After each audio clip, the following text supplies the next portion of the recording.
Let me ask all the blind Sony fanboys a very serious question. When was the last time that Sony had a relevant exclusive that was not a third-person, narrative-focused action game?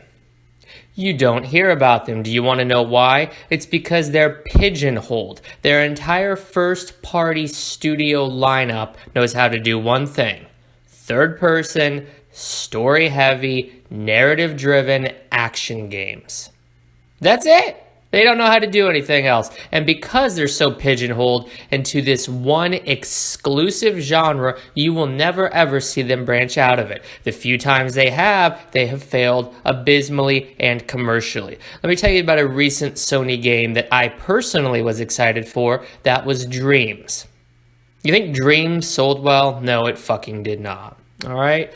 And while I think that's a bit of a travesty in and of itself, it just goes to show that the people who own a PlayStation 4 reinforce this mindset in their great emperor and dictator Sony's minds that there shouldn't be any creativity left.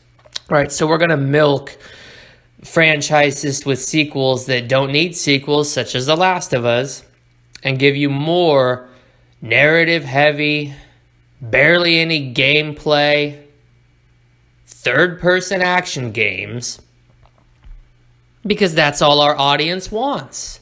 Meanwhile, on the Xbox side, let's set the comparison. Let's do a baseline here. You buy a PlayStation 5, what do you expect? Third-person, narrative-driven action games, and that's about it. That is about it. Maybe, yeah, you'll get a Ratchet and Clank every now and then, but as I think we can all agree, as of late, those have been a bit hit and miss. What with the movie that bombed abysmally at the box office and the game that was based on the movie that bombed, most people were a little lukewarm on that as well. And I say that as a Ratchet and Clank fan. You'd be hard-pressed to find somebody who thinks that the most recent game was the best in this series. It's just not. With that being said, I'll give Sony props in one area.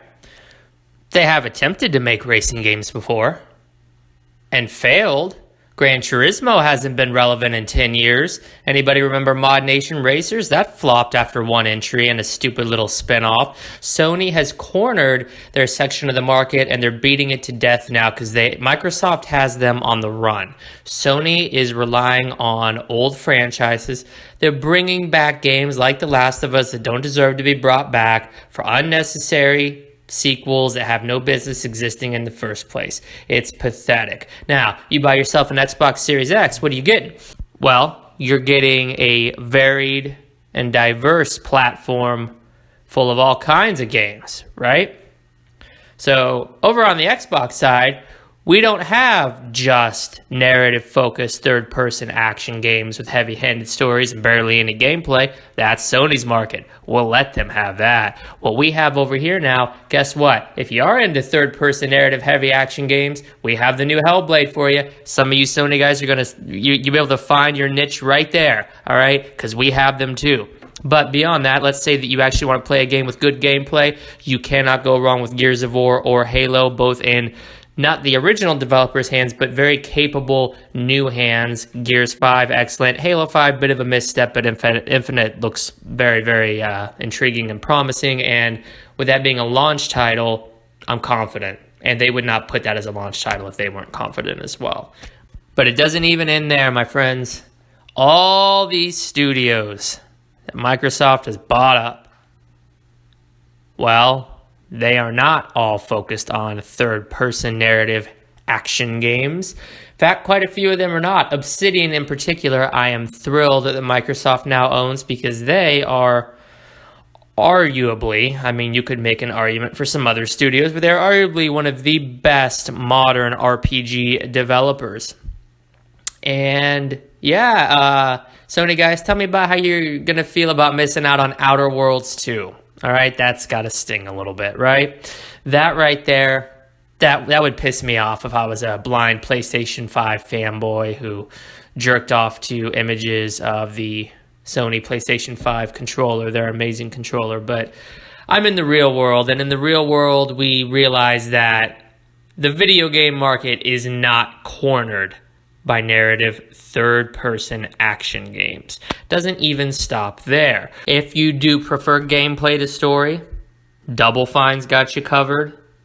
Don't forget about Rare. Rare's got you covered. They're a very gameplay-focused studio. In fact, story takes quite a back seat in most of their games. Can't forget Turn 10 and the Forza games, Undead Labs and the State of Decay games. If you do like a zombie game that actually has fun gameplay, unlike The Last of Us 2, you blind Sony fanboys and your ignorant statements about The Last of Us 2 being the best game ever. My fucking God. Look at the Metacritic score, you imbeciles.